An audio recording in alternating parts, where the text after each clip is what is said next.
एक मौलाना इनका कहता गीता पे बहस। अबे गीता ने थोड़ी किसी के कत्ल का वो दिया है, गीता पढ़ के थोड़ी कहीं बम विस्फोट हो रहे हैं, गीता पढ़ के थोड़ी निर्दोषों का कत्ल हो रहा है। ये कत्ल तो कुरान करवा रही है। बहस जो होनी चाहिए वो कुरान पे, हदीसों पर, मोहम्मद पे होनी चाहिए। और ये क्या गुस्ताखे रसूल कह रहे हो? अरे जो इतिहास में हो गया तुम उसे बदल नहीं सकते और सच को छिपा नहीं सकते।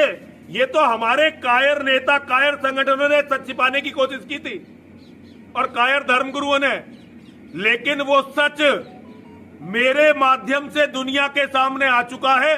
अब मेरे नौजवान, बल्कि मेरे नौजवान नहीं, पूरी दुनिया के जो गैर मुस्लिम हैं वो सच का पता लगा लेंगे और तुम्हारी औकात बहुत जल्दी दुनिया को दिखाई देगी और तुम्हें दिखाई देगी। इसलिए मौलानाओ, तुम्हारी औकात नहीं है कोई चुनौती पनौती देने की, तुम इन बदतमीजियों में मत पड़ा करो। एक जहरीला सांप डासना की मंदिर से अब भी अपना जहर उगल रहा है।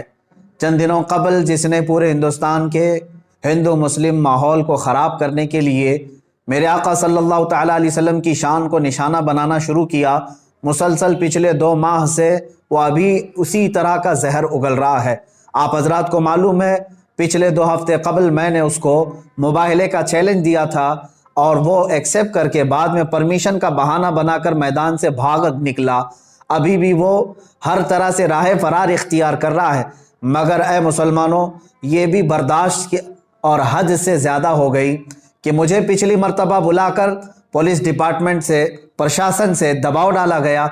अचानक मेरे घर पर पुलिस और ऑफिस को धक्का देकर के अंदर पुलिस और बगैर किसी नोटिस के पुलिस वालों ने मेरी ऑफिस पर इस तरह से आकर के तमाशा किया। फिर मुझे दबाव ये डाला कि आप उसके खिलाफ ना बोलें। मैंने ये कहा था आप अपनी ड्यूटी पूरी करें और उस शख्स को, मलून को गिरफ्तार करें या हमारा आमना सामना करवाएं, फिर हम बंद कर देंगे।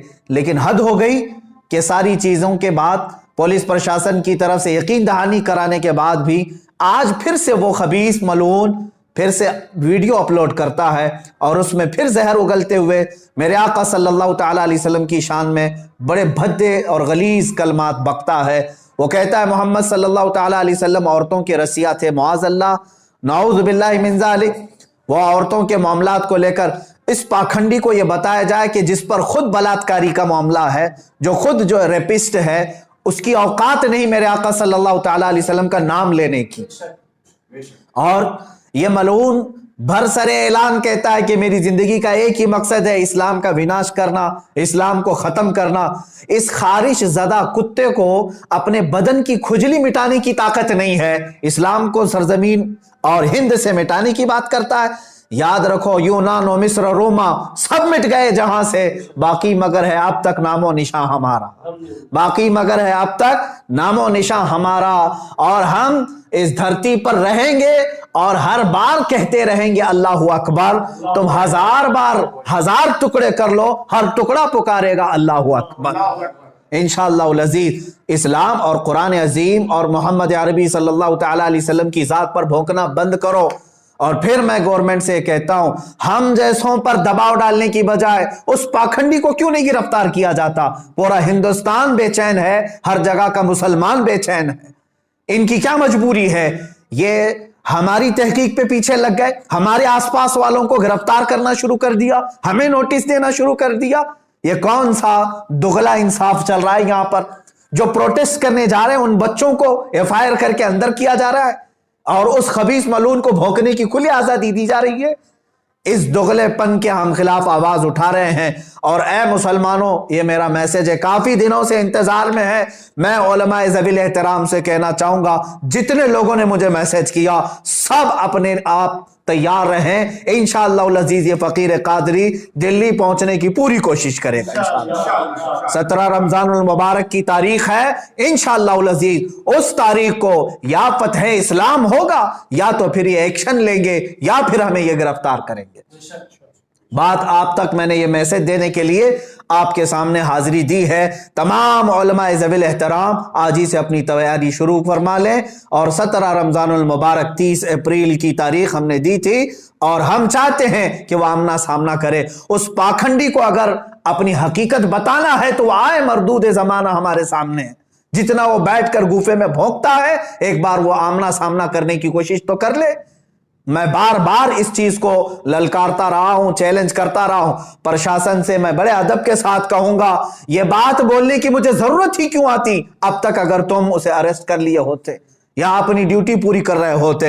अब इसके बाद अवामुन्नास के लिए क्या फैसला होगा और क्या मैसेज जाएगा, अकाबिरीन से, उलमा से मशवरा करके कल इंशाअल्लाह अज़ीज या इसके बाद आप तक बात पहुंचाई जाएगी। हर इलाके का मुसलमान बेदार रहेगा इंशाअल्लाह अज़ीज।